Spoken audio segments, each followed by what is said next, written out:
Hello and welcome to this second look exploring session looking at The Disobedient Child by Thomas Ingelend.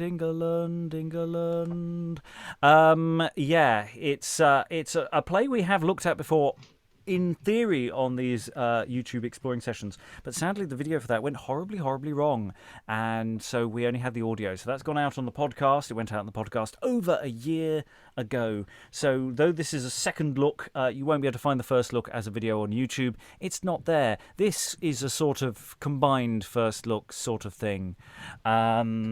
Except it's not. It's a second look. We're going to be running this play at pace. We're going to be trying to find out how it functions at pace, and we're also going to hopefully make some plans for a return to this in a few weeks' time to give it a bit more welly and do some more acting and get some props and do some other things that some of us may or may not be trying out this session. I did try to find an apron for myself, but I couldn't find one, and I'm annoyed because I know where they should live and they're not there. Today, reading The Sun is... Hi, I'm Eric. I'm really not used to being first in the credits, so hello. Yes, this is The Sun. This is otherwise in the script sometimes known as the rich man's son, otherwise called son, sometimes husband, and sometimes just a young man. The script is really unhelpful that way. Reading the Maid, sometimes known as the woman cook or maid cook, as well as a priest, is... Rachael Nicole, Maid in Manhattan. And reading the character who is initially known as Young Woman and eventually, spoilers, known as Wife. Also reading the prologue and the effective epilogue, the Perorator, is... Liza Does London. And... Yes, reading father and the rich man's of the tale, the father and also a servant is... Lalitte from the Edge of Paris. And I'm your host, Robert Crighton. I am going to be reading The Cook, or as it's sometimes known as a script, The Man Cook. I'm also reading The Devil, or Satan, as alternatively named there. So without further ado, we're going to start diving into this at pace, find out how it all flows. So let's have some prologuing to start off The Disobedient Child. Now, forasmuch as in these latter days throughout the whole world in every land, vice doth increase and virtue decays, iniquity having the upper hand, we therefore intend, good gentle audience, a pretty short interlude to play at this present, desiring your leave and quiet silence to show the same as is meet and expedient, the sum whereof matter and argument in 2 or 3 verses briefly to declare, since that it is for an honest intent I will so somewhat bestow my care. In the city of London there was a rich man who, loving his son most tenderly, moved him earnestly now and then that he would give his mind to study, saying that by knowledge, science, and learning is at the last gotten a pleasant life. But through the want and lack of this thing is purchased poverty, sorrow, and strife. His son, notwithstanding this gentle monition as one that was clean devoid of grace, did turn to a mock and open derision most wickedly with an unshamefast face, insomuch that contrary to his father's will unto a young woman he did consent, whereby of lust he might have his fill, and married the same incontinent. Not long after that, the child began to feel his wife's great frowardness, and called himself unhappy man, oppressed with pains and heaviness, who before that time did live blessedly whilst he was under his father's wing. But now being wedded, mourning and misery did him torment without ending. But now it is time for me to be going, and hence to depart for a certain space. For I do hear the rich man coming with the wanton boy into this place. Father, I beseech you, Father, show me the way, what thing I were best to take in hand, whereby this short life so spend I may, that all grief and trouble I might withstand. What is the meaning, my child, I thee pray, this question to demand of me. For that thing to do I am glad alway, which should not be grievous to thee. Marry, but therefore of you counsel I take, seeing now my childhood unclean past, that unto me ye plainly do make what to a young man is best for to taste. I see nothing truly, my son, so meet, and to prove so profitable for thee, as unto the school to move thy feet, with studious lads therefore to be. What the school? Nay, father, nay! Go to the school is not the best way. Say what thou list, for I cannot invent a way more commodious to my judgment. It is well known that ye have loved me heretofore at all times most tenderly, but now, methink, ye have plainly showed certain tokens of hatred. For if I should go to my book after your advice, which I have spent my childhood so pleasantly, I may then seem driven out of paradise to take pain and woe, grief and misery, all things I had rather sustain and abide, the prisoners of the school once cast aside. Therefore, though ye cry till ye reeve asunder, I will not meddle with such a matter. Why, cannot I thee thus much persuade? For that in my mind is the best trade. When all is said and all is done concerning all things both more and less, yet like to the school, none under the sun bringeth to children so much heaviness. What, though it be painful, what though it be grievous? For so be all things at the first learning, yet marvellous pleasure it bringeth unto us, as a reward for such painstaking. Wherefore come off, and be of good cheer, and go to thy book without any fear. For a man without knowledge, as I have read, may well be compared to one that is dead. No more of the school, no more of the book. That woeful work is not for my purpose. Upon those books I may not look. If I so did, my labour I should lose. Why then to me thy fancy doth express that the school matters to thee are counted weariness? Even as to a great man, wealthy and rich, service and bondage is a hard thing. So to a boy, both dainty and nice, learning and study is greatly displeasing. What, my child, displeasing? I pray thee, that maketh a man live so happily. Yea, by my troth, such kind of wisdom is to my heart, I tell you, very loathsome. What trial thereof hast thou taken, that the school of thee is so ill bespoken? Why, what trial thereof would ye fain know? Nothing more easy than this to show. At other boys' hands I have it learned, and of those truly most of all other which for a certain time have remained in the house and prison of a schoolmaster. I dare well say that there is no misery, but rather joy, pastime, and pleasure, always with scholars keeping company. No life to this, I thee well assure. It is not true, father, that which you say. The contrary thereof is proved alway, for as the brute goeth by many a one, their tender bodies both night and day are whipped and scourged and beat like a stone, that from top to toe the skin is away.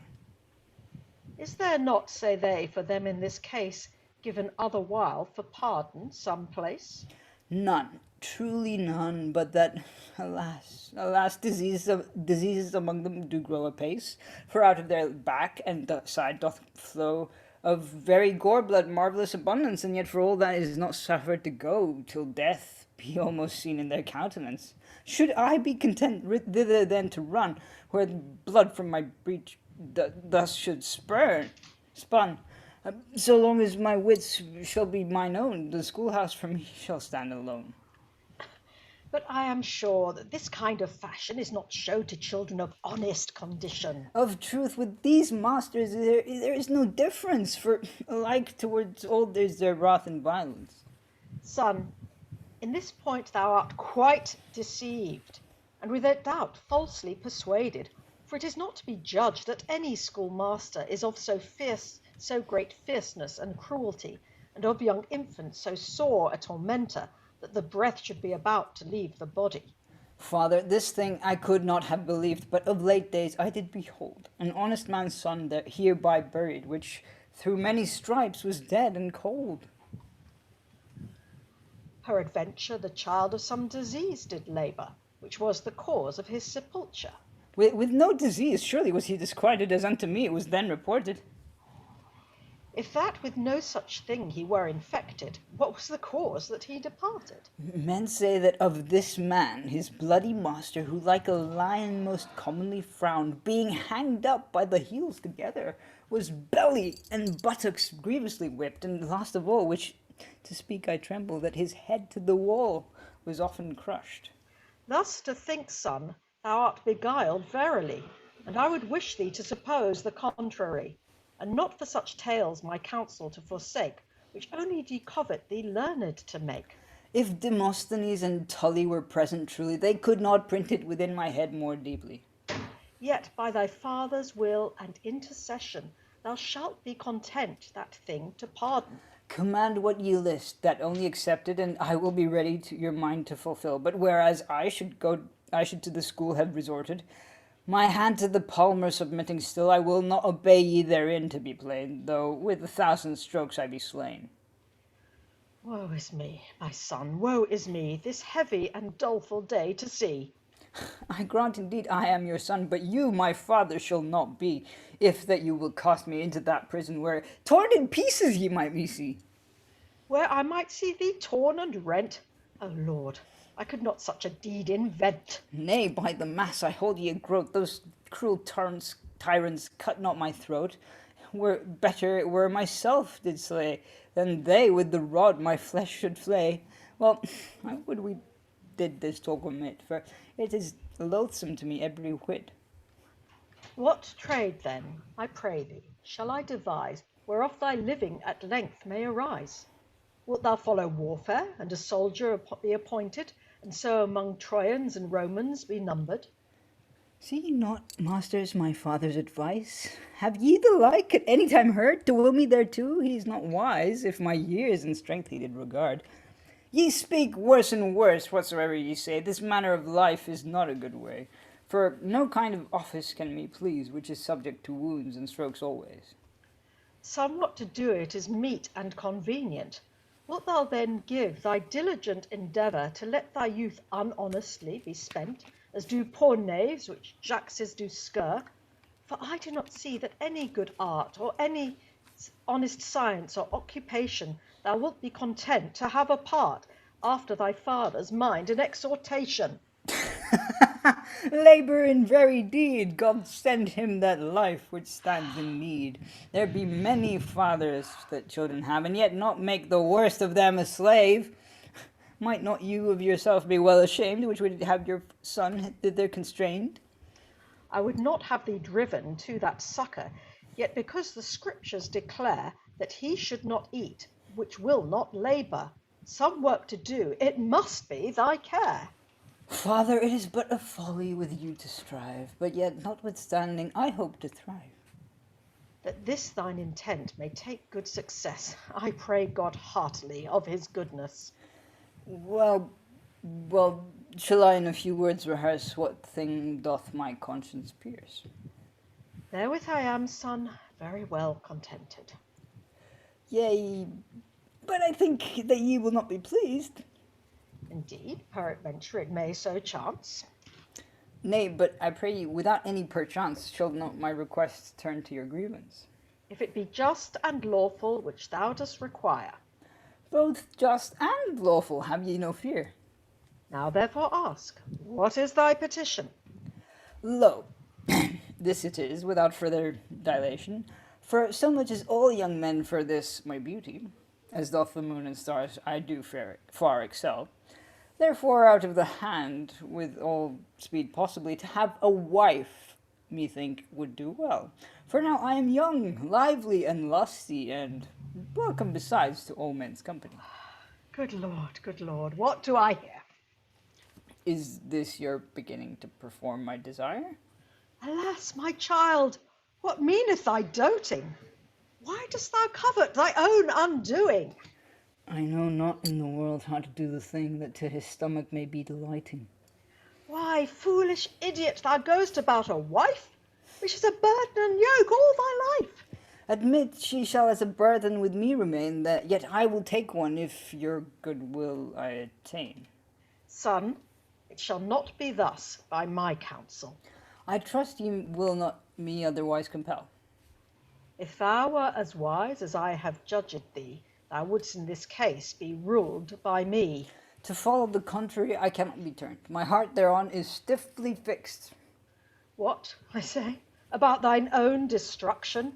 No, but about mine own salvation. For if I be helped, I swear by the mass, it is only marriage that brings it to pass. It is not the school, not the book, not science or occupation. It is not to be a barber or a cook, wherein is now set my consolation. And since it is thus, be father content, for to marry a wife I am full bent. Well, if thou wilt, my son, be ruled, but needs will follow thine own foolishness. Take heed thereafter, if thou be troubled, at me thou never seek redress. For I am certain thou canst not abide any pain at all, grief or vexation. Thy childhood with me so easily did slide, full all of pastime and delectation. And if thou wouldst follow the book and learning, as with thyself also take a wise way, then thou mayst get a gentleman's living, and with many other bear a great sway.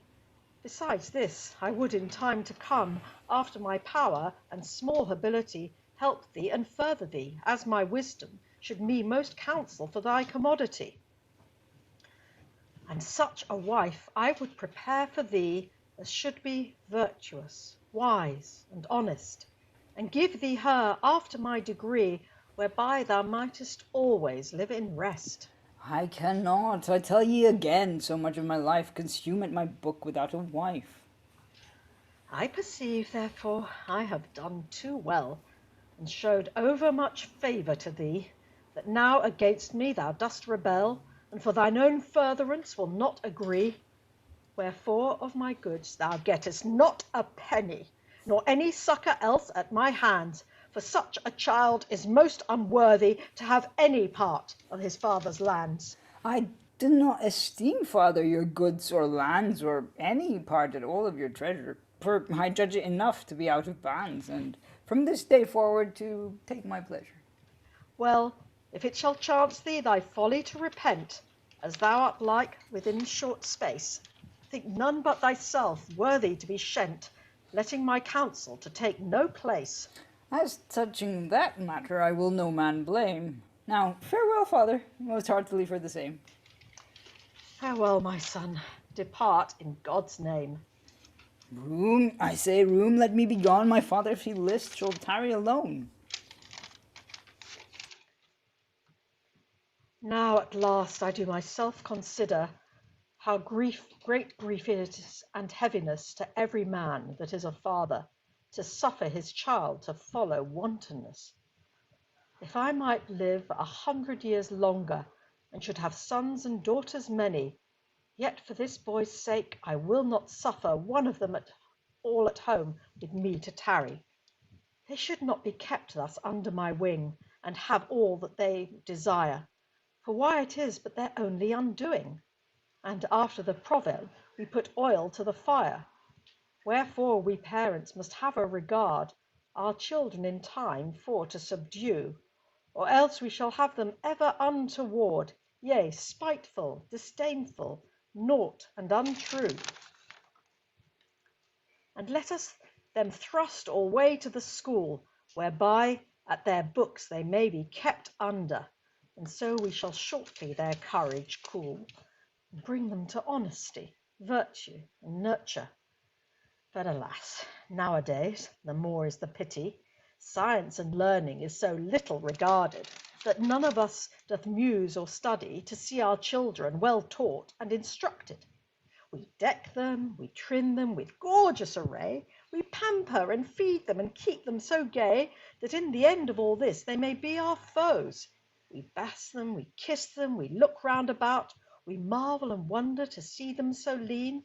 We ever anon do invent and seek out to make them go tricksy, gallant, and clean, which is nothing else but the very provoking to all unthriftiness, vice, and iniquity. It puffeth them up, it is an alluring, their fathers and mothers at length do defy, which thing mine own son doth plainly declare, whom I have always entirely loved. He was so my joy, He was so my care, that now of the same I am despised. And how he is hence from me departed, he hath no delight with me to dwell. He is not merry until he be married. He hath of knavery took such a smell, but yet, seeing that he is my son, he doth me constrain bitterly to weep. I am not, methink, well till I be gone, for this place I can no longer keep. Make haste, Blanche, blab it out and come away, for we have enough to do all this day. Why, Blanche, blab it out, will thou not come? And knowest what business there is to be done? If thou may be set with the pot at thy nose, thou carest not how other matter goes. Come away, I bid thee, and tarry no longer. I trust to thy help, I am much the better. Moraine, I say, what a noise dost thou make? I think that thou be not well in thy wits.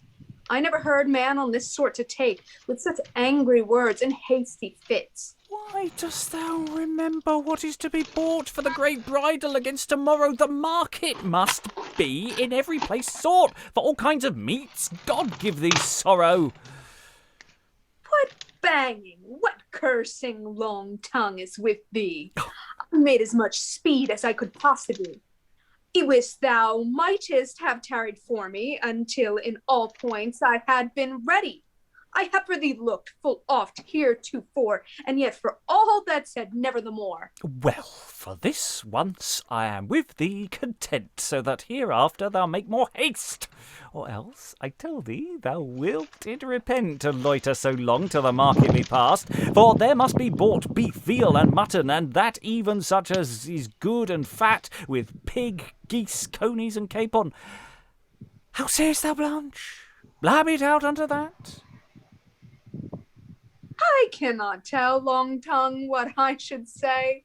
Of such good cheer I am so glad that if I would not eat at all that day, my belly to fill I were very mad. There must be also pheasant and swan, there must be heretsue, partridge and quail, and therefore I must do what I can, that none of all these the gentleman fail. I dare say he looks for many things mo to be prepared against to morn. Wherefore I say, hence let us go, my feet do stand upon a thorn. Nay, good Long Tongue, I pray once again to hear yet of my mind a word or twain. Come off, then, dispatch, and speak it quickly, for what thing it is thou causest me tarry. Of whence is this gentleman that tomorrow is married? Where doth his father and his mother dwell? Above 40 miles he hath travelled, as yesternight his servant did tell. And very deed he comes a great way, with my master he may not long abide. It have cost him so much on costly array, that money out of his purse a pace doth slide. They say that his friends be rich and wealthy, and in the city of London have their dwelling, but yet of them all he hath no penny to spend and bestow here in this wedding, and if it be true that his servant did say, he hath utterly lost his good friends' goodwill, because he would not their counsel obey, and in his own country tarry still. As for this woman, which he shall marry, at St. Albans always hath spent her life, I think she be a shrew, I tell thee plainly, and full of debate, malice, and strife. Though I never saw this woman before, with which hither with him this gentleman brought, yet nevertheless I have tokens in store to judge of a woman that is forward and naught. The tip of her nose is as sharp as mine, her tongue and her tune is very shrill. I warrant her she comes of an ungracious kin, and loveth too much her pleasure and will. What though she be now so neat and so nice, and speaketh as gentle as ever I heard? Yet young men, which be both witty and wise, such looks and such words should not regard. Blanche, blab it out, thou sayest very true. I think thou beginnest at length to preach. This thing to me is strange and new, to hear such a fool young men to teach. A fool, mine own long tongue, why callest thou me fool? Though now in the kitchen I waste the day, yet in times past I went to school, and of my Latin primer I took a say. Masters? This woman did take such a say, and then in those days so applied her book, that one word thereof she carried not away. But then of a scholar was made a cook. I dare say she knoweth not how her primer began, which of her master she learned then. I trow it began with Domine labia a Perriers. What, did it begin with, butter de peas? I tell thee again with Domine labiae a Perriers, if now to hear it be thine ease. How? With my Madam lay in the peas? I think thou art mad with Domine labiae a Paris. Yea, marry, I judged it went such ways. It began with Dorothy, lay up the keys. Nay, then, good night. I perceive by this gear that none is so deaf as who will not hear. I spake as plainly as I could devise, yet me understand thou canst in no wise.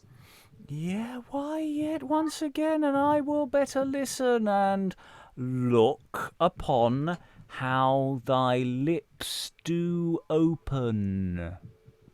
Well, mark then, and hearken once for all, or else hear it again, though never shall. My book, I say, began with Domine, labiae, a Perriers. Oh, fie, how slow I am of understanding. Was it all this while?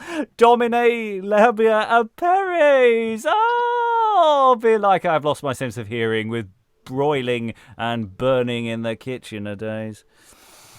I promise thee thou seemest to have done little better, for that I wot in my life I never saw one like to thyself in so easy a matter, unless he were deaf. Thus play the doll. Come on, we have almost forgotten such plenty of victuals as we should buy. It were arms, by my troth, thou were well beaten, because so long thou hast made me tarry.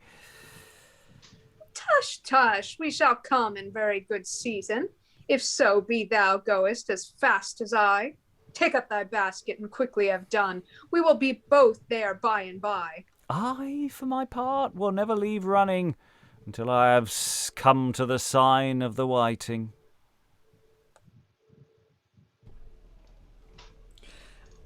Where is my sweeting whom I do seek? He promised to have met me here. Till I speak with him, I think it a week, for he is my joy, he is my cheer. There is no night, there is no day, but that my thoughts be all of him. I have no delight if he be away.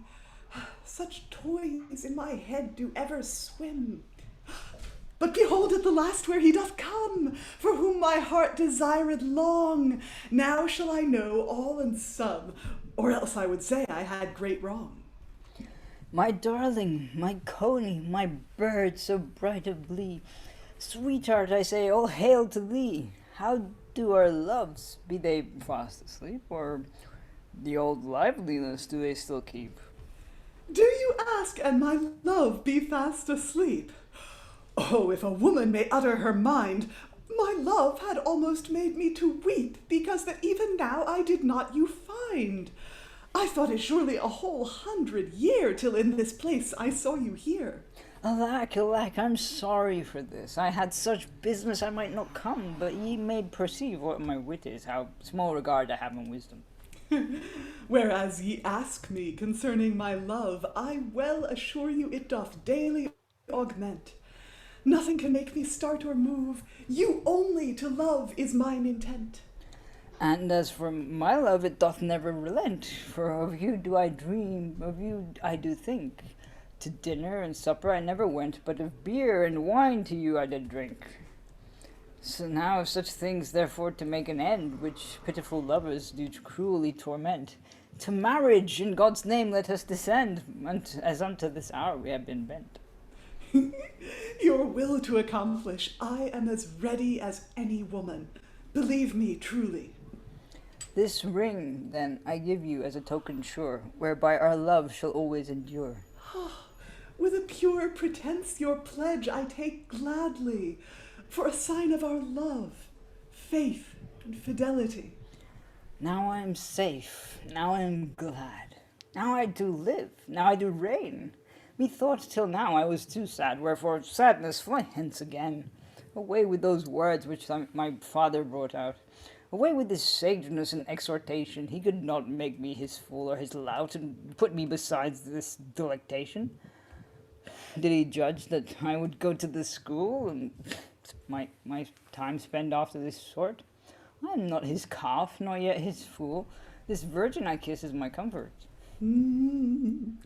Well then, I pray you let us be married, for methink from it we have long tarried.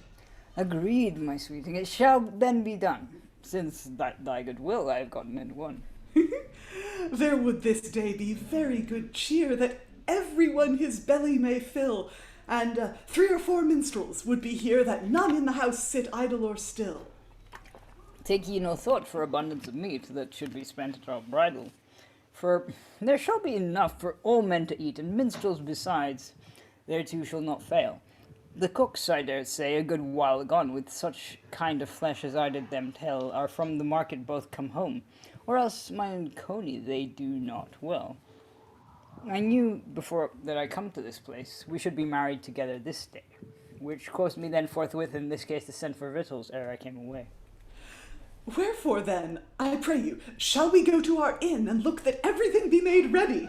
Or else all is not worth a brass pin, such haste is required in matrimony. I think 6 o'clock is not much past, but yet to the priest we will make haste. This according to custom we may be both coupled, and with a strong knot forever bound fast. Yet, ere I depart, some song I will sing, to the intent to declare my joy without fear. And in the meantime, you may, my sweeting, rest yourself in this little chair. Spite of his spite, which that in vain doth seek to force my fantasy, I am professed for loss or gain to be thine own assuredly. Wherefore let my father's spite and spurn my fantasy will never turn. Wherefore let my father's spite and spurn my fantasy will never turn. Although my father of busy wit doth babble still, I care not though I have no fear, nor yet will flit as doth the water to and fro. Wherefore let my father's spite and spurn my fantasy will never turn. Wherefore let my father's spite and spurn my fantasy will never turn. For I am set and will not swerve, whom spiteful speech removeth not, and since that I thy grace deserve, I count it is not dearly bought. Wherefore let my father's spite and spurn my fantasy will never turn. Wherefore let my father's spite and spurn my fantasy will never turn. Who is afraid that you him fly, for I shall well abide the brunt. Morgan to his lips that listeth to lie, of busy brains as is the want. Wherefore let my father's spite and spurn my fantasy will never turn. Wherefore let my father's spite my fantasy will never turn. Who listeth thereat to laugh or lour? I am not he that aught doth retch. There is no pain that hath the power of my out of my breast my ill love to fetch. Wherefore let my father's spite and spurn my fantasy will never turn. Wherefore let my father's spite and spurn my fantasy will never turn. For whereas he moved me to the school, and only to follow my book and learning, he could never make me such a fool with all his soft words and fair speaking. Wherefore let my father's spite and spurn my fantasy will never turn. Wherefore let my father's spite and spurn my fantasy will never turn. This minion here, this mincing troll, doth please me more 1,000-fold than all the earth that is so full of precious stone, silver, and gold. Wherefore let my father's spite and spurn my fantasy will never turn. Wherefore let my father's spite and spurn my fantasy will never turn.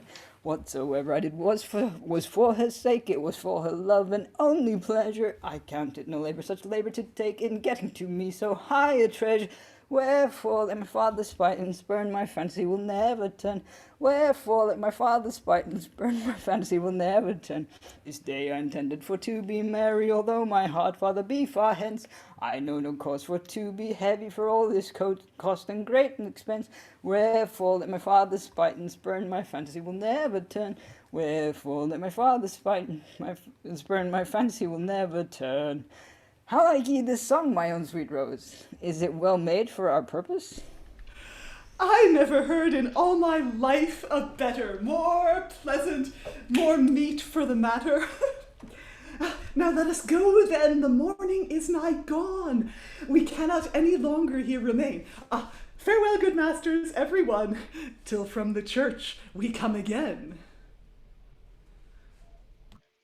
Sirs, by my troth, it is a world to see the exceeding negligence of everyone, even from the highest to the lowest degree.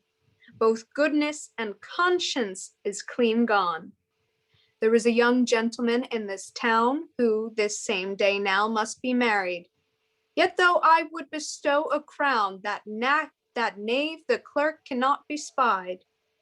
For he is safe, if that in the alehouse he may sit tippling of nut brown ale, that oft he comes forth as drunk as a mouse, with a nose of his own not greatly pale.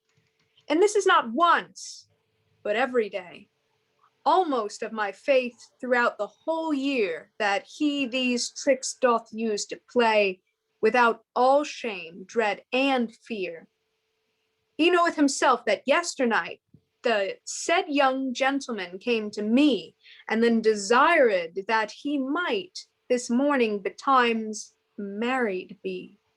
But now I doubt it will be high noon ere that his business be quite ended, unless the knavish fool come very soon, that this same thing may be dispatched. And therefore, since that this naughty pack hath at this present me thus served, he is like henceforth my goodwill to lack, or else unwise I might be judged. I am taught hereafter how such a one to trust in any matter concerning the church, for if I should, I perceive that I must of mine own honesty lose very much. And yet for all this, from week to week, for his stipend and wages he ever crieth, and for the same continually doth seek, as from time to time plainly appeareth. But whether his wages hath deserved, unto you all I do me report, since that his duty he hath not fulfilled, nor to the church will scant resort, that many a time oft I am fain to play the priest, clerk, and all, though thus to do it is great pain, and my reward but very small. Wherefore, God willing, I will such order take before that I be many days elder, that he shall be glad this town to forsake, and learn evermore to please his better, and in such wise all they shall be used, which in this parish intend to be clerks. Great pity it were the church should be disordered, because that such swill bowls do not their works. And to say truth, in many a place and other great towns besides this same, the priests and parishioners be in the like case, which to the church wardens may be a shame. How should the priest his office fulfill, according as indeed he ought, when that the clerk will have a self-will, and always in service time must be sought? Notwithstanding at this present there is no remedy, but to take time as it doth fall, wherefore I will go hence and make me ready, for it helpeth not to chafe or brawl. Coming this day forth of my chamber, even as for water to wash I did call, by chance I espied a certain stranger standing beneath within my hall, who in very deed came from the innholder, whereas for a time my son did lie, and said that his master had sent me a letter, and bade him to bring it with all speed possible, wherein he did write that as this day that unthrift my son to a certain maid should then be wedded without further delay, and hath borrowed more than will be paid. And since that he heard he was my son by a gentleman or two this other day, he thought that it should be very well done to let me have knowledge whereof by the way, and willed me, if that I would any thing of him to be done of me in this matter, that then he his servant such word should bring, as at his coming he might do hereafter. I bade him thank his master most heartily, and sent by him a piece of venison, for that he vouchsafed to write me so gently touching the marrying and state of my son. But notwithstanding, I sent him no money to pay such debts as my son did owe, because he had for me forsaken utterly, and me for his good father would not know, and said that with him I would not make from that day forward during my life, but as he had brewed, so that he should bake.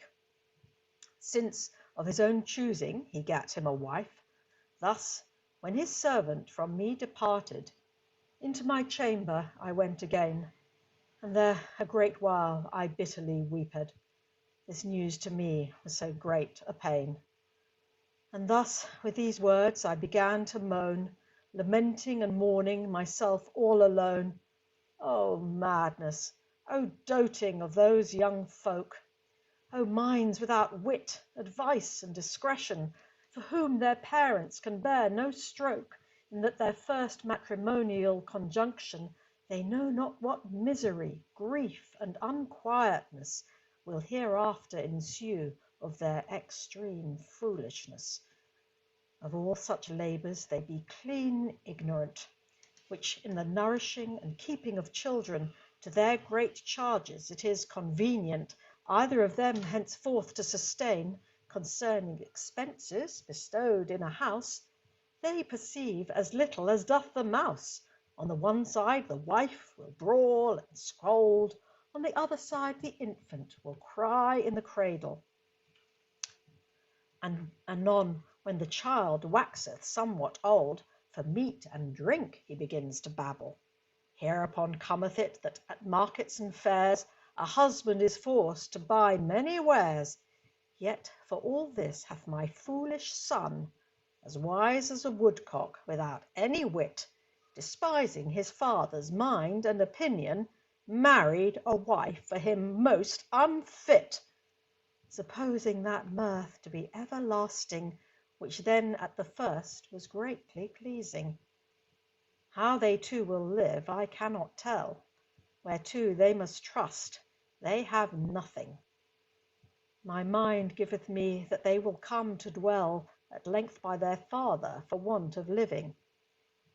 But my son doubtless, for anything that I know, shall reap in such wise as he did sow. True he shall find that Hipponax did right, who said that with a wife are 2 days of pleasure. The first is the joy of the marriage day and night, the second to be at the wife's sepulture.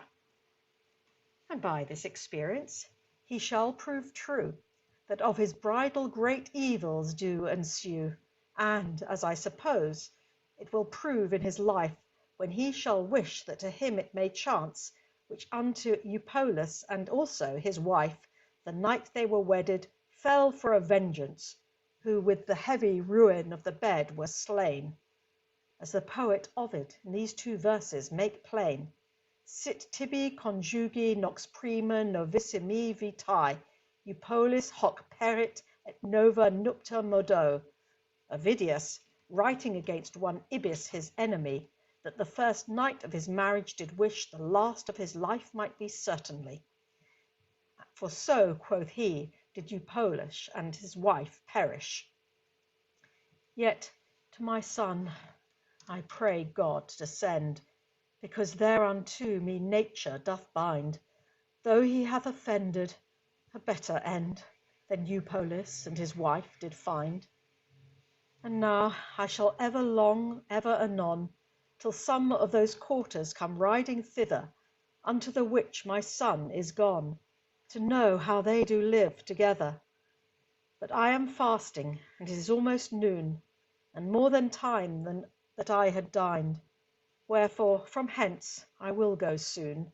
I think by this time my meat is burned.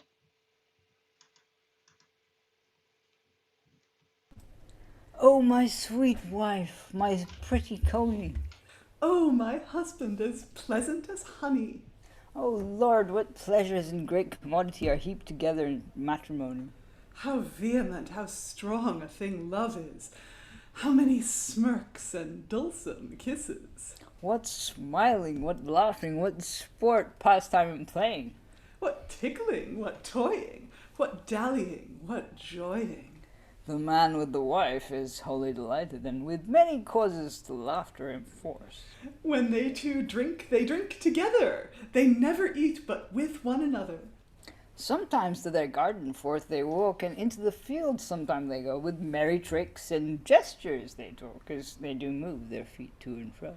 Sometimes they ride unto the country, passing the time with mirth and sport.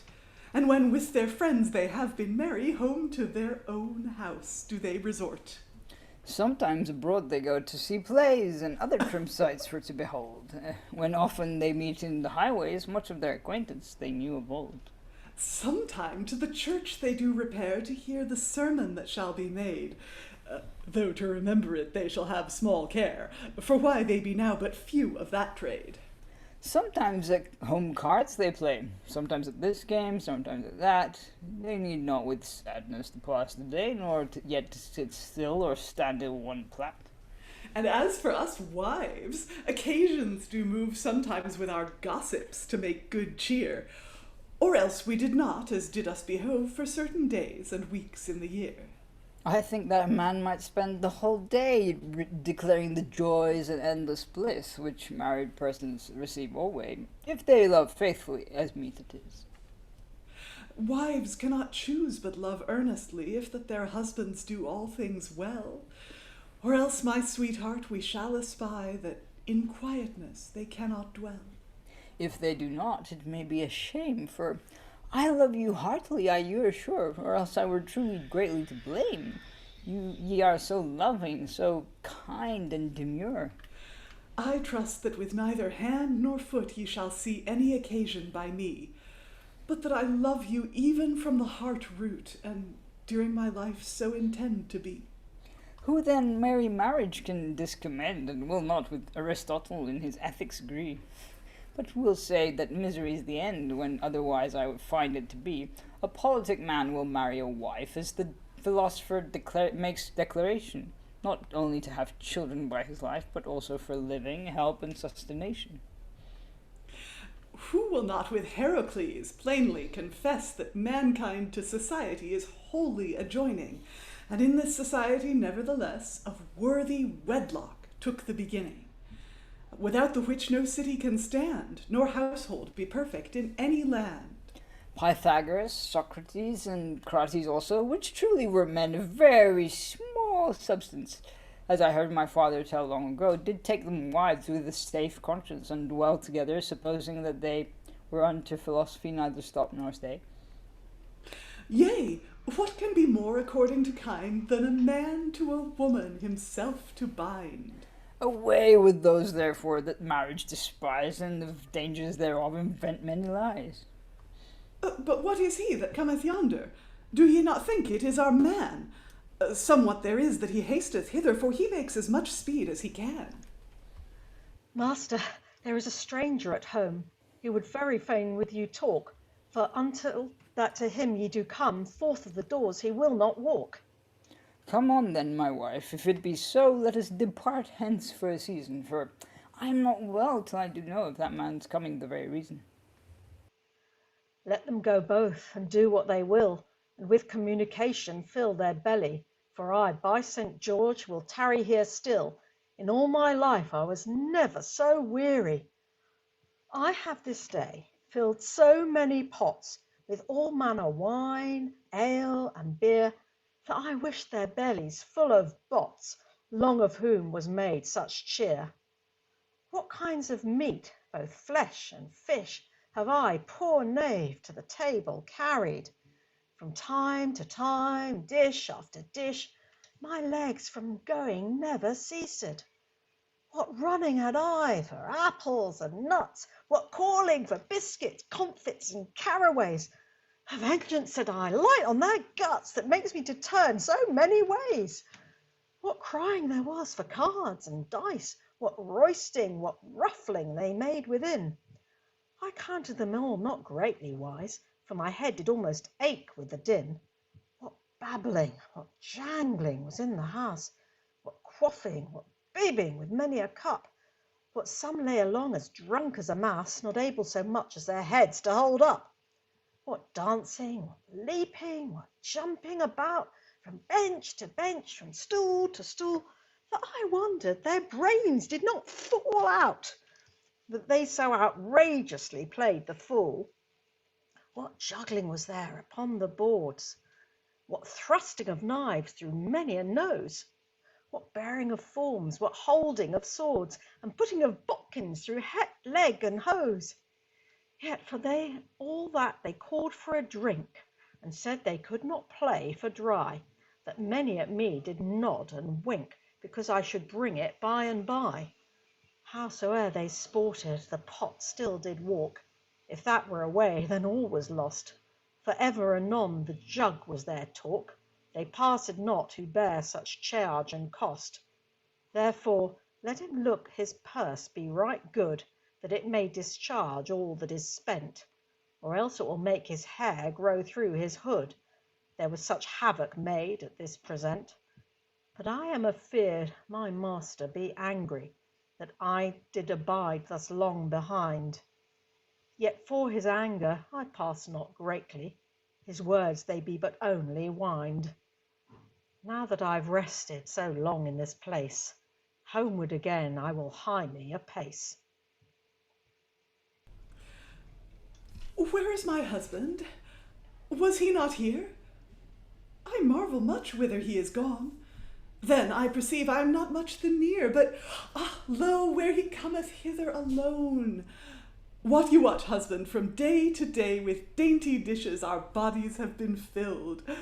What meat tomorrow next shall we essay, whereby we may then be both refreshed?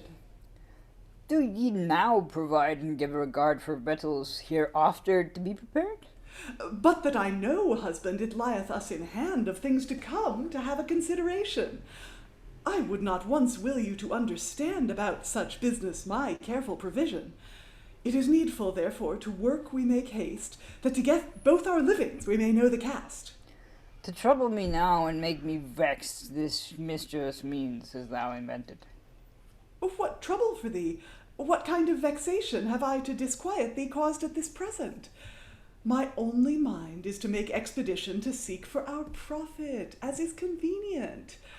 Wherefore to thee I say once again, because to take pains thou art so loath, by Christ, it would be best with might and main to fall to some work, I swear a great oath. Yet for a time, if it may thee, please let me be quiet and take mine ease. Wilt thou have us then through hunger be starved? I would not we should for hunger be killed. Then I say, this gear, go about, and look that thou labour diligently, or else thou shalt shortly prove without doubt thy sluggishness will not please me greatly. Beginnest thou even now to be painful and grievous, and to thy husband a woman so troublous? What words have we here, thou misbegotten? Is there not already enough to be spoken? O mirth, O joy, O pastime and pleasure, how little a space do you endure? I see my commandment can take no place. Thou shalt abide, therefore, I swear by the mass. Alas, good wife, alas, strike not so hard, I pray thee heartily. Whatsoever thou wilt have brought to pass, it shall be done with all speed possible. Lay these faggots, man, upon thy shoulder, and carry this wood from street to street, to sell the same, that we both together our living may get, as is most meet. Hence, nidiot! Hence, without more delay! What meanest thou thus to stagger and stay? Oh Lord, how miserable men be those, which to their wives as wretches be wedded, and have them continually their mortal foes, serving them thus as slaves that be hired. How by experience true I do find, which oftentimes hear unto me heretofore my father did say, declaring his mind, that in matrimony was pain evermore. What shall I do, most pitiful creature, just because I have, alas, to lament? That frantic woman my death will procure, if so be this day without gain be spent. For unless for my wood some money be taken, like a dog with a cudgel I shall be beaten. Ho, good fellow, which standest so nigh, of these heavy bundles ease my sore back, and somewhat therefore give me by and by, or else I die for silver I do lack. Now that I have some money received for this my brethren, home I will go, unless that my wife be discontented. What have I take, I will her show. Wife, I'm come. I went a long way, and here's the profit and gains of the day. Why, thou lout, thou fool, thou whoreson fault, is this thy wood money, thou peevish dolt? Thou shalt smart for this gear, I make God a vow. Thou knowest no more to sell wood than doth the sow. By God's precious, I will not unwisely suffer to do as I have done any longer. What, dost thou rise against me, villain? Take heed I scratch not out thine eyes twain. Scratch, and thou dare, for I have a knife. Perchance I will rid thee of thy life. Slay me with thy knife? Thou shitten dastard! Dost thou think to find me such a dizzard?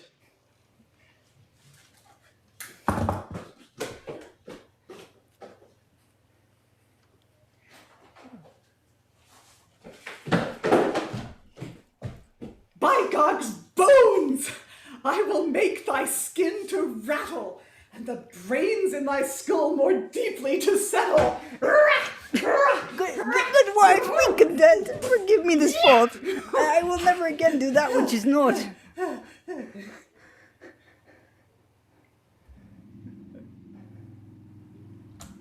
will never again do that which is not. Go to, foolish calf. Go to and uprise and put up thy knife. I thee advise. I will do your commendations whatsoever. Hence away then, and fill this with water. Oh, merciful God is he of whom the wife is the master. Would God I had been predestined on my marriage day to have died with the fever. Oh, wretched creature, what may I do? My grievous wife shall I return unto? Lo, wife, behold, without further delay, the water ye sent me for here I do bring. Ah, what I say, what meaneth this weeping? Oh, what aileth thee to make all this crying? I weep not, forsooth, nor cry not as yet. No, nor thou wilt not, if thou hast any wit. It is not thy weeping that can aught avail, and therefore this matter no longer bewail. Oh, come off, I say, and run by the river, and wash these clothes in the water. Wife, I will thither hie me fast. Yet I advise thee, thou cullion, make haste. Oh, how unhappy and eke fortunate is the most part of a married man's condition. I would to death I had been a gate. When my mother in bearing had me made lamentation, what shall I do? Whither shall I turn? Most careful man now under the sky, and the flaming fire had rather burn than with extreme pain live so heavily. There is no shift, to my wife I must go, whom that I did wed I am full woe. Where are you, wife? Your clothes are washed clean, as white as a lily, without spot or stain. Thou thief! Thou caitiff! Why is not this lace washed as fair as all the rest? Thou shalt for this gear now smoke apace. By jizz, I swear, thou brutish beast. Alas, alas, I'm almost quite dead. My wife so pitifully broke my head.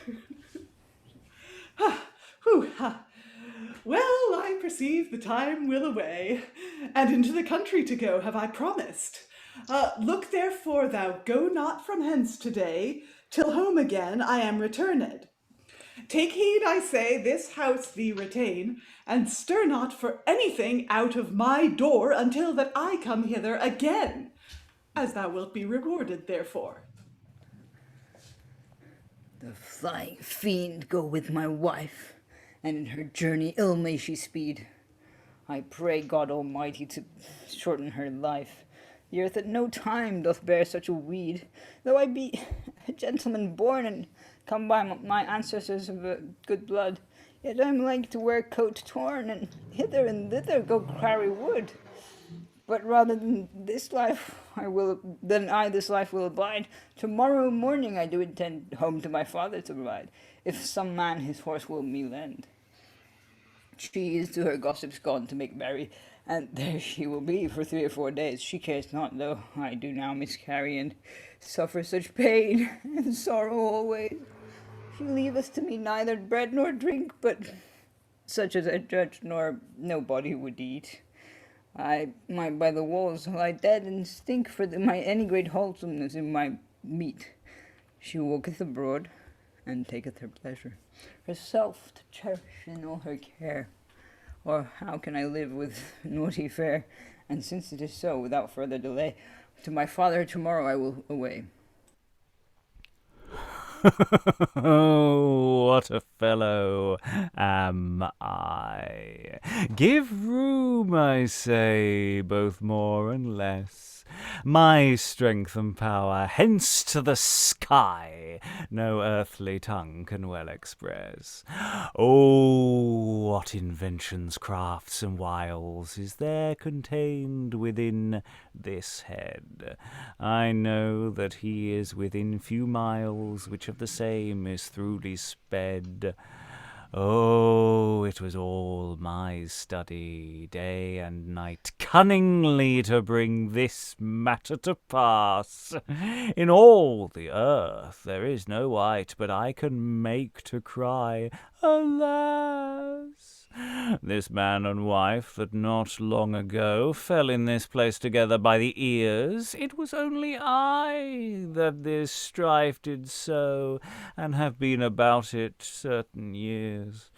For after that I had taken a smell of their goodwill, and fervent love. Methought I should not tarry in hell, but then unto debate them shortly move. Oh, it was I that made him to despise all wisdom, goodness, virtue, and learning, that he afterward could in no wise, once in his heart, fancy teaching. Oh, it was I that made him refuse the wholesome monition of his father dear, and caused him to still of a wife to muse, as though she should be his joy and cheer. Oh, it was I that made him go hence, and suppose that his father was very unkind. It was I that did drive him to such expense, and made him as bare as an ape is behind. And now that I have this business ended, and joined him and his wife together, I think that I have played my part well played. None of you all would do it better. Oh, this well-favoured head of mine, whatsoever it hath in hand, is never troubled with ale or wine, neither by sea nor yet by land. Yet I tell you, I am a marvellous body, as any is at this day living. My head doth devise each thing so trimly that all men may wonder of the ending. Oh, I have such fetches, such toys in this head, such crafty devices and subtle train, that whomsoever of you I do wed, ye are like at my hands to take small gain. There is no gentleman knight or lord, there is no duke, earl, or king, but if I list, I can with one word shortly send unto their lodging. Some I disquiet with covetousness, some with wrath, pride, and lechery, and some I do thrust into such distress that he feeleth only pain and misery. Some I allure to have their delight always in gluttony, envy, and murder, and those things to practice with all their might, either by land or else by water.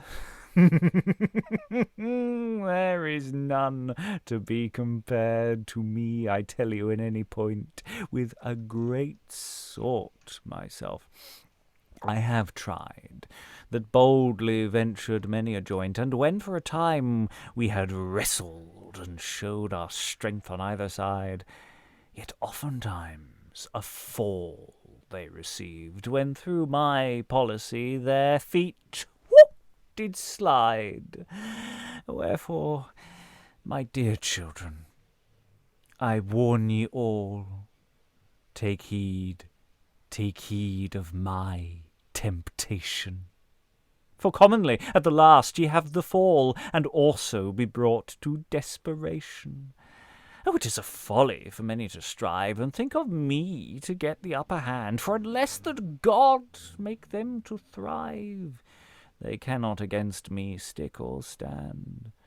And though that God on high have his dominion, and ruleth the world everywhere, yet, by your leave, I have a portion of this same earth that standeth here. The kingdom of God is above in heaven, and mine is, I tell you, beneath in hell. And yet a greater place, if he had dealt even, he should have given me, and mine to dwell. For to my palace of every nation, of what degree or birth soever they be, come running in with such festination, that otherwise they amazed be me. Oh, all the Jews and all the Turks, yea, and a great part of Christendom, when they have done my will and my works, in the end they fly hither all and some. There is no minute of the day, there is no minute of the night, but that in my palace there is alway crowding together a marvellous sight. They come on thicker than swarms of bees, and make such noise and crying out that many a one lieth on his knees, with thousands kept under and closed about. Not so much as my parlours, halls, and every chamber, my porches, my galleries, and my court, my entries, my kitchen, and my larder, but with all manner people be filled throughout. What shall I say more? I cannot tell. But of this, my children, I am certain there comes more in 1 hour unto hell than unto heaven in a month or twain. And yet for all this my nature is such that I am not pleased with this company, but out of my kingdom I must walk much, that one or other I may take tardy. I am never once afraid with these my claws you for to touch, for I will not leave till you be paid such treasure as is within my pouch. The world is my son, and I am his father, and also the flesh is a daughter of mine. It is I alone that taught them to gather both gold and silver that is so fine. Therefore I suppose that they love me well, and my commandments gladly obey, that at the last then unto hell they may come all the ready way. But now I know, since I came hither, there is such a multitude. I'm coming. at my gate, that I must again repair down thither, after mine old manner and rate.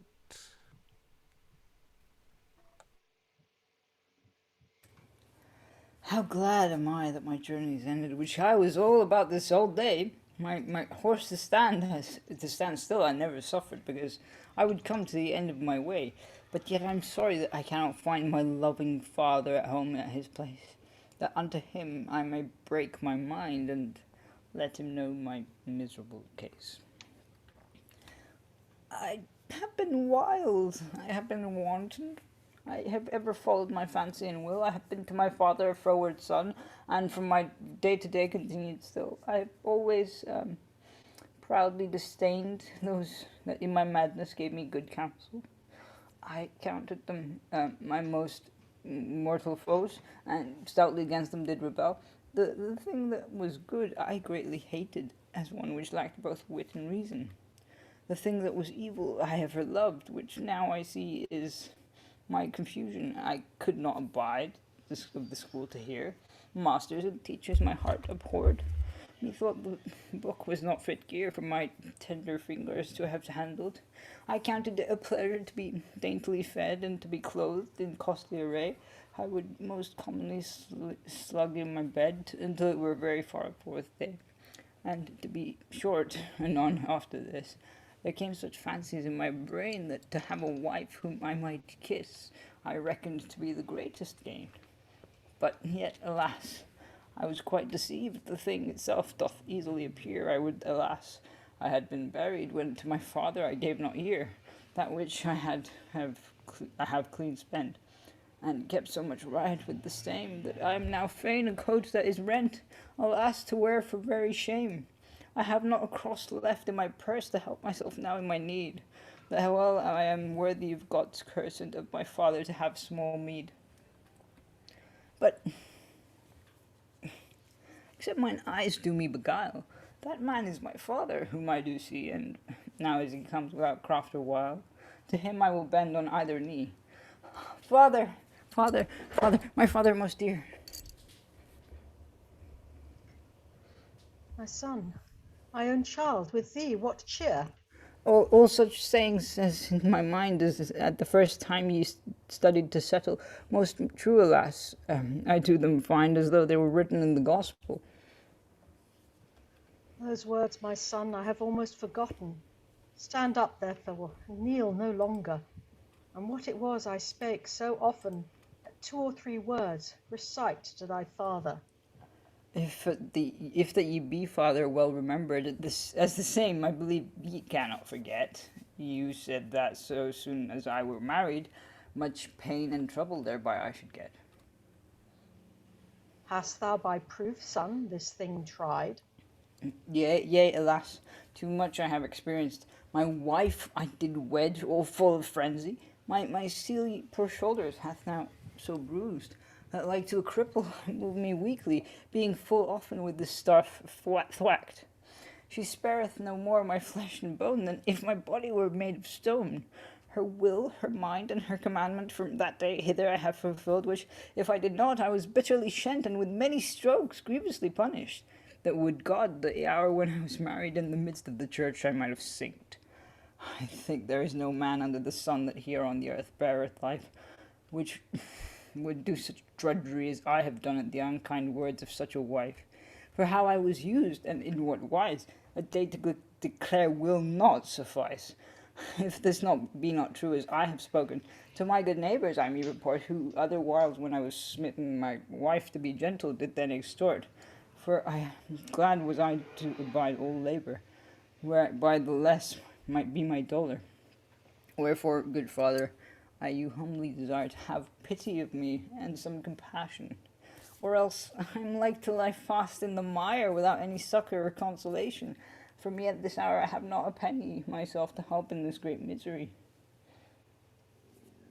For so much as by my advice and counsel in no manner wise thou wouldst be ruled, therefore to thee I cannot do well, but let thee still suffer as thou hast deserved. For that thou hast suffered is yet nothing to that tribulation which is behind coming. Alas, father, what shall I do? My wits of themselves cannot devise what thing I were best go unto, whereof an honest living may arise. Wherefore, gentle father, in this distress, somewhat assuage mine heaviness. What should I do? I cannot tell, for thou hast taken a wife.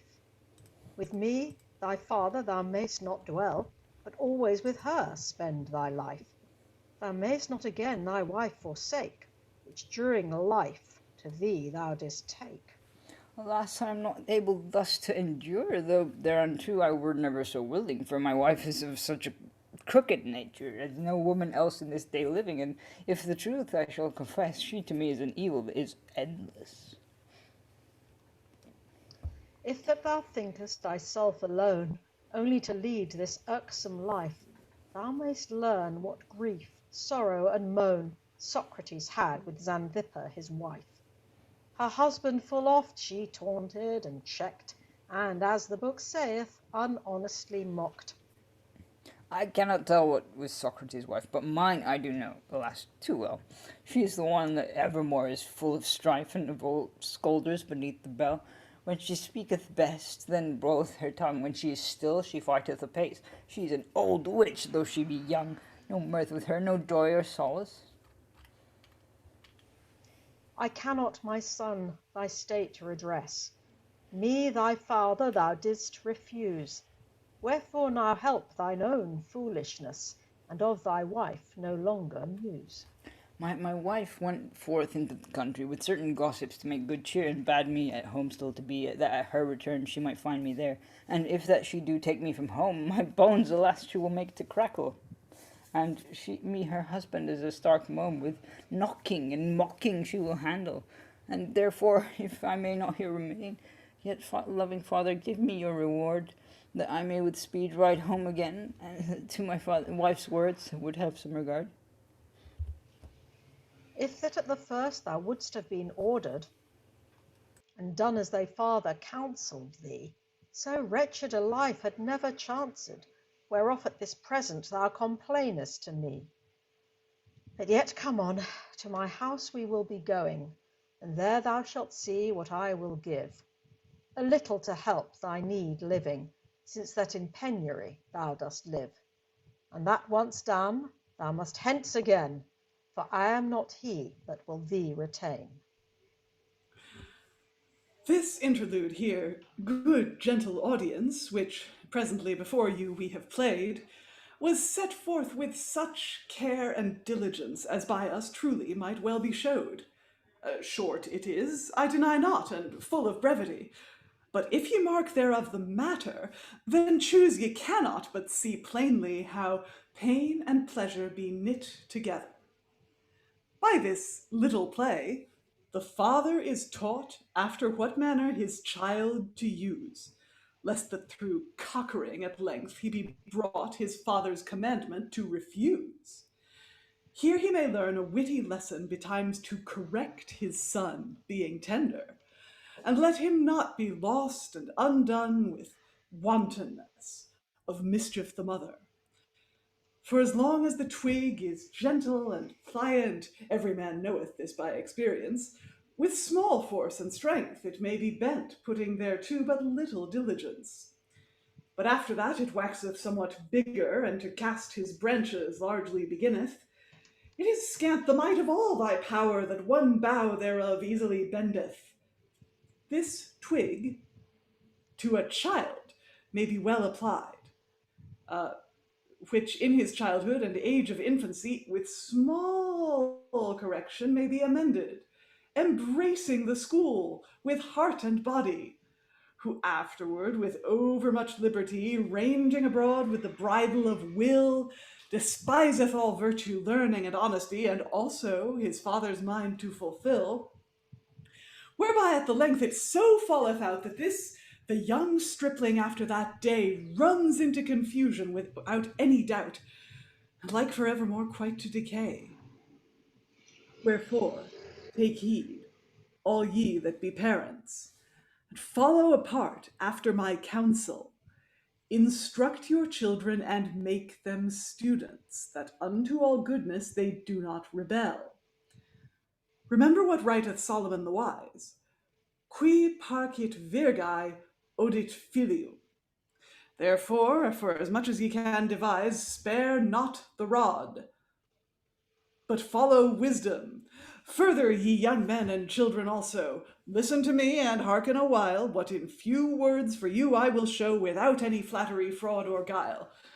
This rich man's son, whom we did set forth here evidently before our eyes, was, as it chanced, nothing worth, given all to naughtiness, vice, and lies. The cause whereof was this, for a truth his time full idly he did spend, and would not study in his youth, which might have brought him to a good end. His father's commandment he would not obey, but wantonly followed his fantasy, for nothing that he could do or say would bring this child to honesty. And at the last, as here ye may see, upon a wife he fixed his mind, thinking the same to be felicity, when indeed misery came behind. For by this wife he carefully lived, who under his father did want nothing, and in such sort was hereby tormented, that ever anon he went lamenting. His father did will him lightness to leave, and only to give himself unto study, but yet unto virtue he would not cleave, which is commodious for soul and body. You heard that by sentences ancient and old he stirred his son as he best thought, but he, as an unthrift stout and bold, his wholesome counsel did set at naught. And since that he despised his father, God unto him did suddenly then send such poverty with a wife and grief together, that shame and sorrow was his end. Wherefore, to conclude, I warn you all, by your loving parents always be ruled, or else be well assured of such a fall as unto this young man worthily chanced. Worship God daily, which is the chief thing, and his holy laws do not offend. Look that he truly serve the king, and all your faults be glad to amend. Moreover, be true of hand and of tongue, and learn to do all things that be honest. For no time so fit as when ye be young, because that age only is the aptest. I have no more to speak at this season. For very good will these things I did say, because I do see that virtue is geesome with most men and children at this day. And last of all, to make an end, O God, to thee we most humbly pray, that to Queen Elizabeth thou do send thy lively path and perfect way. Grant her in health to reign with us many years most prosperously, and after this life for to attain the eternal bliss, joy, and felicity. Our bishops, pastors, and ministers also, the true understanding of thy word, both night and day now mercifully show, that their life and preaching may godly accord. The lords of the council and the nobility, most heavenly Father, we thee desire with grace, wisdom, and godly policy their hearts and minds always inspire. And that we, thy people, duly considering the power of our queen and great authority, may please thee and serve her without feigning, living in peace, rest, and tranquility. God save the Queen. And we're going to pause there. I would say pause there. We're going to end there. There is a song at the end, but I'm going to ask some questions about that rather than try and read it out now. But I think we've got quite a lot to digest there. Rattles along, fair old pace, which it has to because there are some behoosive speeches there. I mean, I really enjoyed doing Satan, but ye gods, there's a lot of Satan. I quite like the picture Satan paints there of, there isn't I open a cupboard to get myself some cornflakes, and there's some sinners fall out. I mean, it's just there's sinners everywhere in hell. I've just got no room, and all that stuff. And the play swings in different directions where you're sort of going, okay, I'm kind of going with this moral actually at one point. Every so often you're sort of going, okay, no, actually this boy is clearly quite feckless and needed some level of discipline at some point, and go out and work for God's sake. And but then it sort of swings in other ways as well, and you're just going, no, okay, that's really not a moral I can embrace. So yeah, it's doing all sorts of really interesting things. Thoughts from the room about this one? Anyone want to leap in? Eric, the son. I'm here to confess my naughtiness. Yes, you confess your naughtiness. That's the stage direction that you. I love it. That's so true. The thing is, the son is such a. I mean, he's I almost typed in the chat. I call bullshit on almost everything the son was saying at the beginning. He clearly just doesn't want to do any work, and he doesn't want to study, and he doesn't want, there's a sense of despair from the father's side of things. And then it all goes horribly wrong. Why hasn't he been to school yet? I mean, this was the thing that was going through my mind. I mean, to be fair, the father's obviously spoilt him. I know this as a beleaguered parent. You can end up not being harsh enough with your children. I just don't want my daughter to come in and hit me. But there's a sense where the son's only being told to go to school when he's ready to be married. So that was quite strange.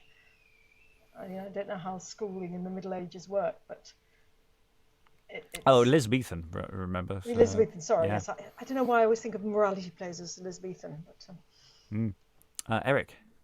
Yeah, but also time works really weird in this play. He starts off with the whole, I don't want to go to school thing. We talk about, do you want to go to the army? He says no. And then when we get to the stage of him getting married, we have that whole thing of, you have to go and, wash the clothes in the river and then come back and bring me water and then come back and do this and do that. And it's it kind of works very strangely if you're not moving. But, I mean, obviously there's a lot of physical shenanigans.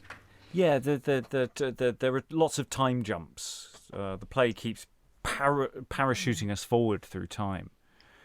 So you could do it at the beginning. The son is quite a small boy, even, or sort of have a sense of that whole kind of first scene that maybe you're getting quite a lot of time jumps from the not wanting to go to school to.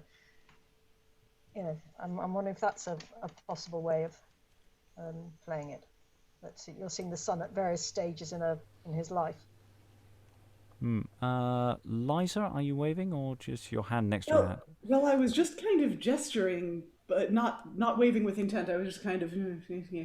But there's this whole motif of physical violence, which starts with the son not wanting to go to school because schoolmasters will whip you. And he tells this anecdote that sounds really specific of a boy that was killed by excessive beating. And that sounds like it's actually a thing that happened.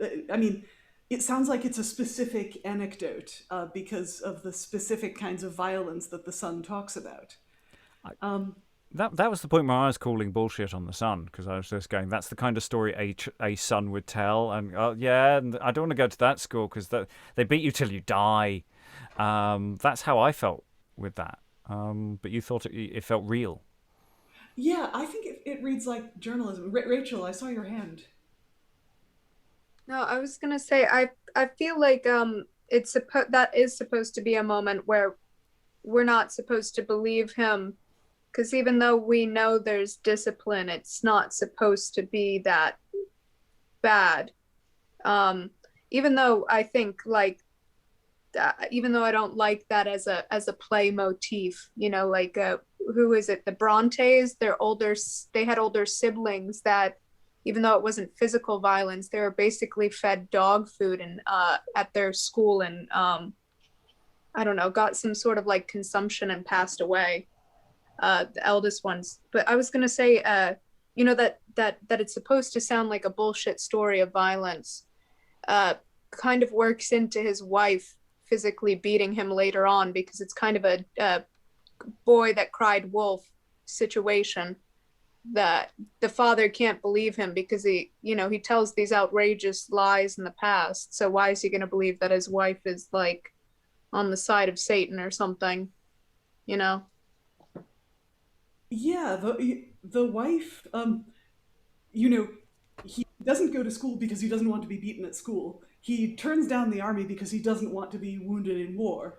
And he does want to get married. And then his wife does what his father didn't do and what the Perorator spends the whole peroration telling people to do. Not that I'm in favor of violence or anything, but if the moral of the story is beat your kids, the only one who does that is the wife, who's dismissed as being worthless. And all she wanted him to do was get a job and do some chores. Yeah, she sends him out to she's sell quite wood, and reasonable, he's actually. rubbish at it. I mean, there is a fragmentary play, probably slightly earlier than this, which has the scene of the son trying to sell the wood, and actually you could slot it in if it wasn't for the fact that all the son does is wander up and down the stage saying, "Will anyone buy my faggots?"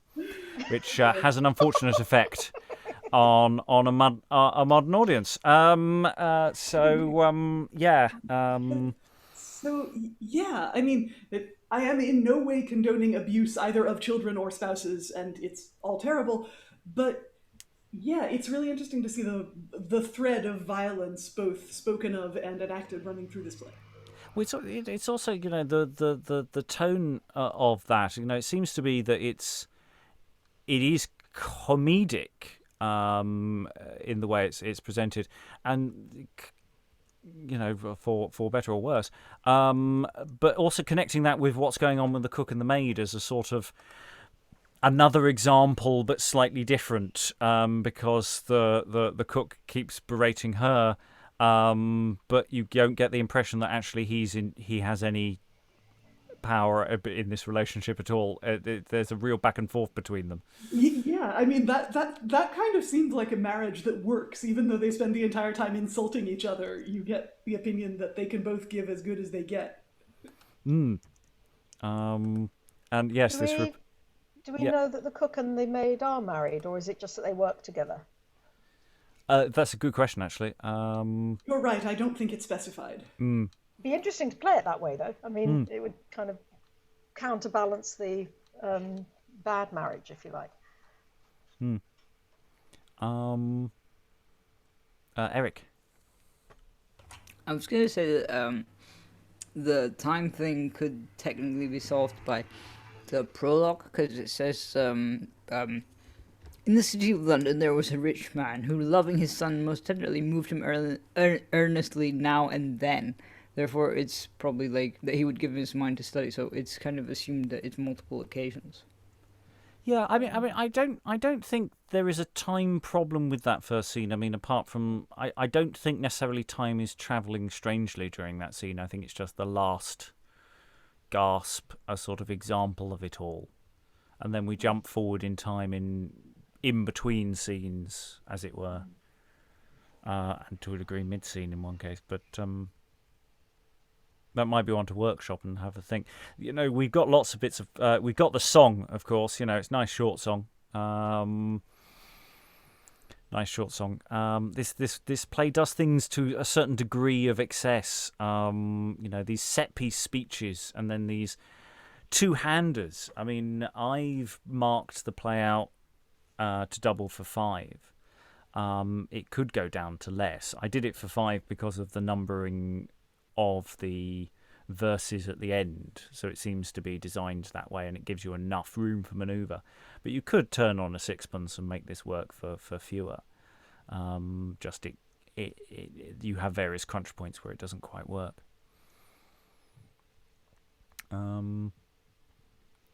Other thoughts before we go off camera to chat about what we do next with this? Rachael? No, John Lily, Mother Bombi, the two people that they're trying to force to marry. I wonder if there's, some of the plays like this and plays like that, because it seemed like in Mother Bombi, John Lily was talking about consent, and maybe even in 'Tis Pity She's a Whore, you could say there's some argument of consent in that, of the two people marrying and choosing their spouse. But I wonder if there's some debate at this time towards people having more ability to choose who they marry, and if this is a play that winds up on the other side of that argument, saying you better listen to your parents' kids, or you're going to get a wife that hits you and you're not going to go to school and you're going to not join the military. Well, it's just the father seems to just be anti-marriage full stop. It's not like you should wait until you meet a good woman. He's just sort of going, no, all marriages are terrible and disastrous. Have you read all these books? They'll tell you how awful they are. There's something weirdly there's a weird pathology to the father. Speaking personally, I think he had I think he was probably scared of his own wife, or well, I don't know, but obviously he can't have been happily married himself, if that's what he says. Judging by what he says to his son about women and about wives, marriage. We said before we went on camera, we were saying, there is no wife to go with the father, and I was sort of going, well, it's probably to do with doubling, but no, maybe there's a good structural reason why she's not there. That she's sort of this shadow over the father, in his own mind at least, because there's something weird going on there. With what's him. odd as well is that I think the father probably believes that his son's being beaten up, but he still kind of doesn't really give a shit. It's just like, well, I told you. So it's such a harsh ending, isn't it? I will pay off your debts and now go away, and I'll never see you again. Rachael. Sorry to bring in all these comparisons, but I even though I didn't like this play that much, not this one, but when we did Misogynist, I didn't like that one as much. I feel like there's some parallels here. Like there's maybe the son comes back thinking he'll be like the prodigal son, and then it's like, and maybe that's the play for the audience, that we think the father's going to forgive him in the end and it's all going to wrap up nice, and then it's just this comedic moment of, nope, get off my door, get out, take some money, leave. It's just all so dysfunctional on so many in so many different ways. Eric. Yeah, but technically we do see this trope in sort of modern film and performance, where sort of not performance, but modern plays, where you have like, oh yes, I'll be better next time, and then like they never are, because sort of there's no growth of the character or whatever, and they just end up having to sort of deal with the abuse by themselves. That's actually not what I was going to say, but it came out. Anyway, what was I going to say? Who knows?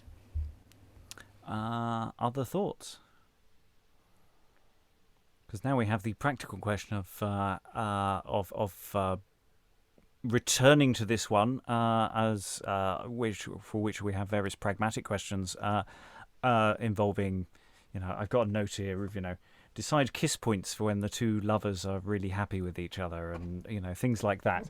Because that scene, especially as it's supposed to go wrong, where they're going eventually turn out wrong. So there is pleasure to be had in them being so lovey-dovey, and aren't we great, and isn't this lovely?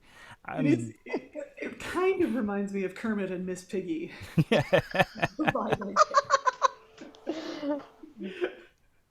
Yeah, it's full of bits like that, and some jokes that do seem to have. I don't know if we debated the Latin used between the cook and the, earlier. What does that actually? My Latin, I don't have Latin, and I have less Greek. What does it Lord, mean? open thou our lips, and our mouth shall show forth thy praise. I think. Oh yeah, I know that line. It's in all the synagogue. I think. I mean. Sorry. Yeah. Okay. Yes, it's open your lips. It's it's just the way it comes across, and certainly to modern ears, the question of things. Liza, you're muted, so I can't hear your screams. Certainly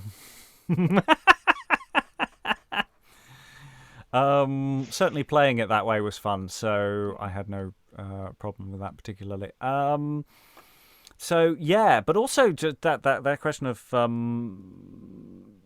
doing with this and using this to sort of highlight some of the things that the play is trying to push us towards, but which obviously we push against, and what's this saying about the society that produced it, and how we respond to that in performance. There's all sorts of interesting questions about what we do there.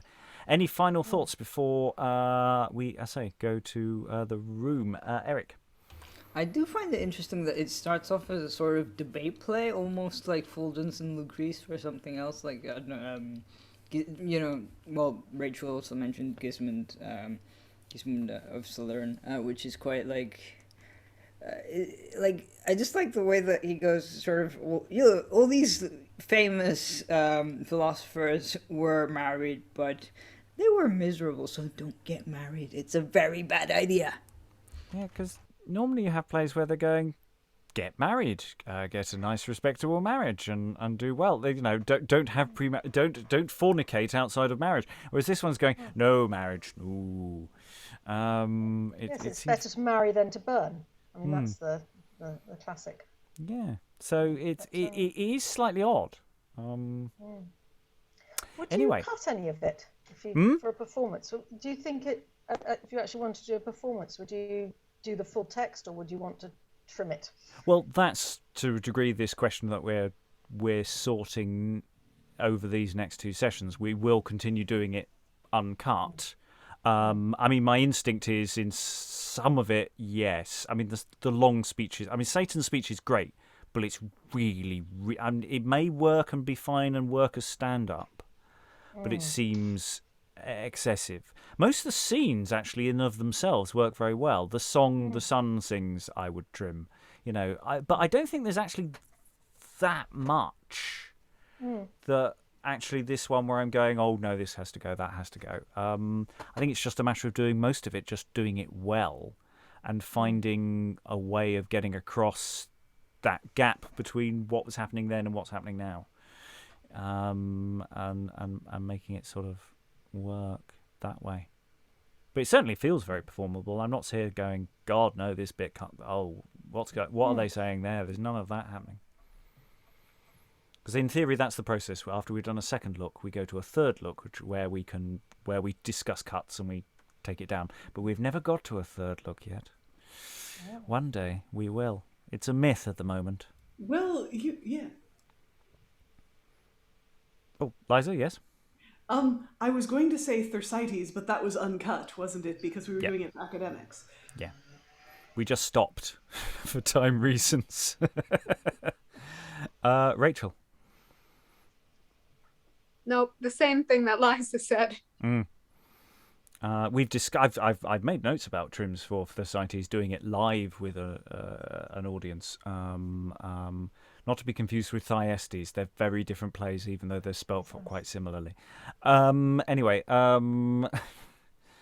one features someone baking people into and making people eat their children, and the other one about fighting a snail. They're very different plays. Anyway, It'd be really cool to do Thyestes like before dinner, so the audience would be really hungry while they were, and make the dinner look really delicious, even though it's people. The sort of Hannibal vibe. Yes, we will do that. He said. And on that note, thank you very much to all the wonderful readers. Hopefully we'll return in a few weeks to give this another airing. Ta-ta!